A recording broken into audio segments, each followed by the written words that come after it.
Right, so trying to pin down what the best horror movie of the last decade is a near impossible task. That is 10 years of brilliant content that has come out that needs to be sifted through, and one hailed as the king of all things horror for the 2010s. And I don't know the answer. Is this the truth of this? Because I've changed my mind about 1,000,000 times. I tried to kind of encapsulate this with an article last year, the 10 best of the decade, and I put The Babadook as #1. And I still stand by that, but have kind of leaned more towards perhaps The Witch being it, because that is an absolute masterpiece, or Hereditary, because both of those films are kind of that elevated horror resurgence that has come round again, that everyone's going on about, that is great, and I feel like that kind of encapsulates 2010s really well. Or even Get Out, because that's just fantastic, and another elevated, great think piece of horror.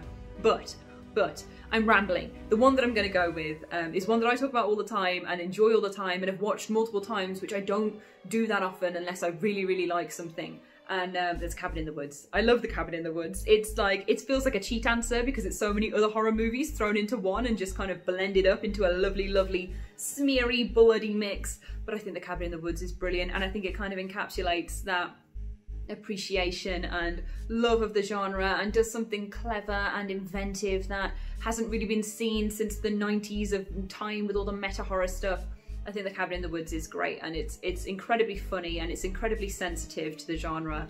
And it's just a bunch of teenagers going to a cabin in the woods, getting themselves torn apart, but with this greater encapsulating narrative about a crazy facility that does crazy things. If you haven't seen it, you need to go and watch it. Like, don't let me ruin it for you. But this crazy facility that's pulling the strings, and it has a great ending and a great reason for horror movies existing in the first place. Like, if you take it out of its shell and go, oh, okay, maybe they make horror movies or make them with these rote formulas that we're used to seeing so many times, it's actually all to do with these great overlords that live underneath, and they've made a self-aware horror movie about our actual existence. I like to think of it like that anyway. I like to think that it actually describes our real existence, and there is a big underground facility, and that's how horror movies get made. But yeah, I love it. It's great. It's my favourite horror movie of the decade. Maybe, probably change my mind again, but for now, definitely. So probably my favourite horror movie of the last decade would have to be The Witch, or The Witch, directed by Robert Eggers, because it deals with one of my favourite aspects of the horror genre, which is the fear of the unknown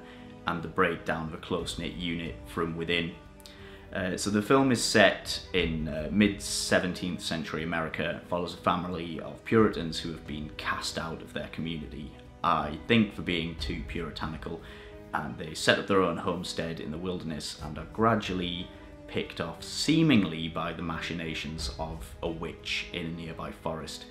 And the beauty of this is that despite the fact that we see this witch in a few instances, all of those are entirely ambiguous. You know, that witch could be just a manifestation of superstition and increasing paranoia from the family themselves. And there's something increasingly horrific and terrifying about the fact that this once really close-knit unit, as demonstrated early on in the film, can be torn apart and turned against one another by superstition and their own religious fervour. And it aside from being terrifying, it's also really tragic. You know, by the end, they've all eventually killed each other, rather than necessarily having been killed by some supernatural force in the woods. And the film does a lot with very little, and it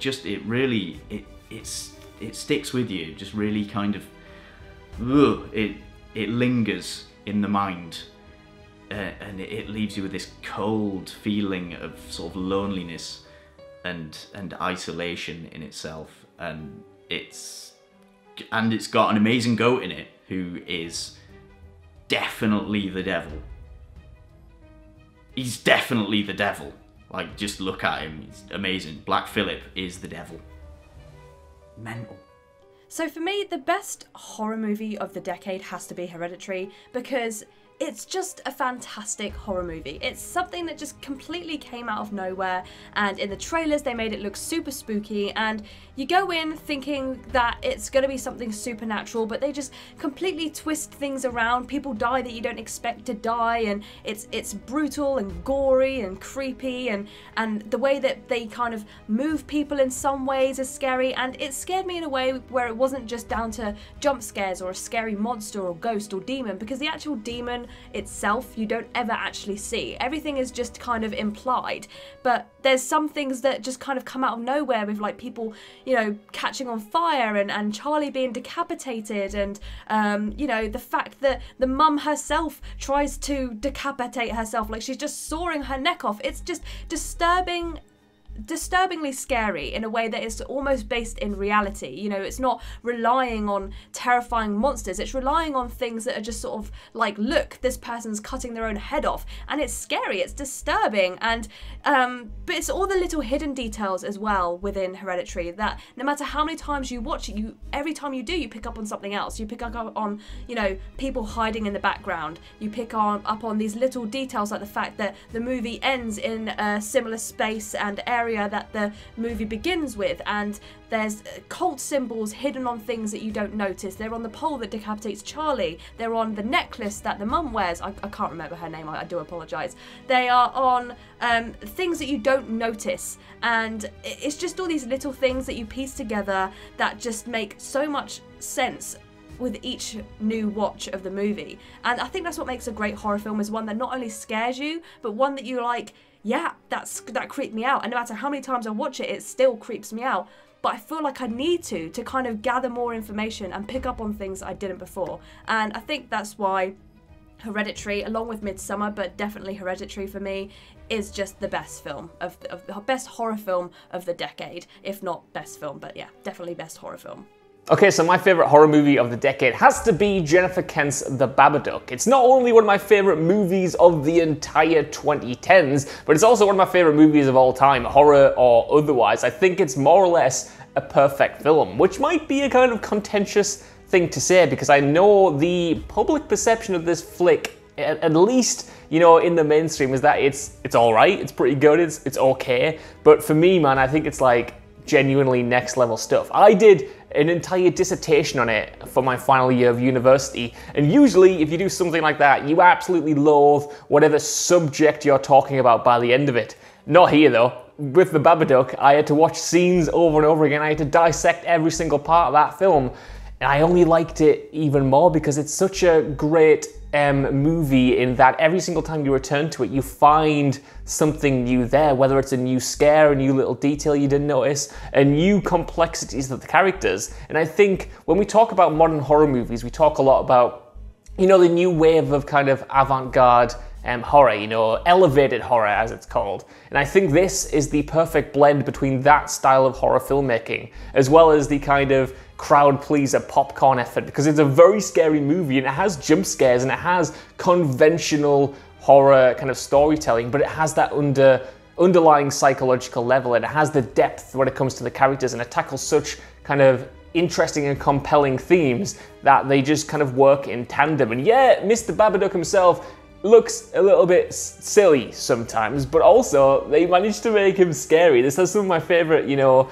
proper, genuine, creepy moments in modern horror. You know, there's a great moment where she wakes up and she hears that voice saying, there's someone in the house, and that honestly curdles my toes. I don't know how that works, but it curls them up. You know what I mean? You know what I mean? Everyone knows what I mean, surely. I think in a lot of ways, The Babadook kind of changed the horror landscape, you know, for better or worse, depending on how you view it. And for me, I haven't found anything that comes close to that level of perfection since. So I will watch it again, undoubtedly soon, and find something else I like about it. And it's going to be a movie that I think I keep going back to.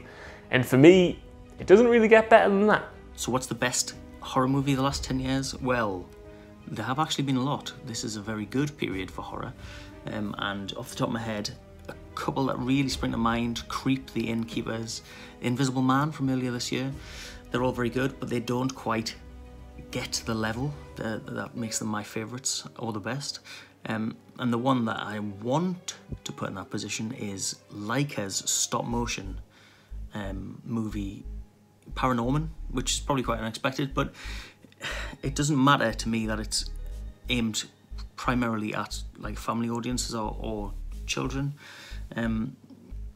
because it's an incredible story in the way they tell it. Not just the fact that it's like this stunning artistic achievement in stop motion, because it is, and it's like fabulous to that extent. It's honestly all of the story. It's pretty scary for what it is, but that isn't really the point of it.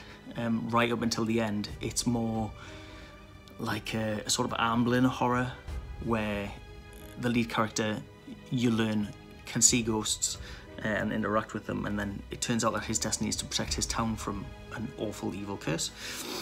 But then it's the twist that really does it for me. So it changes from being this like sort of Ghostbusters Scooby-Doo caper to being completely heartbreaking story revelation that changes it. And it's that part of it and the link between the curse and Norman himself that really makes it sort of top level storytelling and top level horror storytelling, because the best horror stories aren't the ones that just have random monsters, it's the ones that have personal links to the heroes.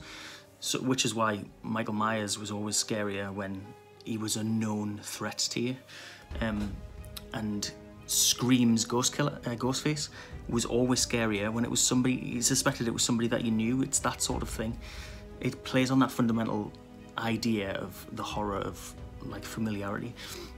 And Paranorman's is completely, like, it's devastating, the twist, and it completely changes the film from being from who you think the villain is to who it actually is, and it's unbelievable. It's a brilliantly artistic film.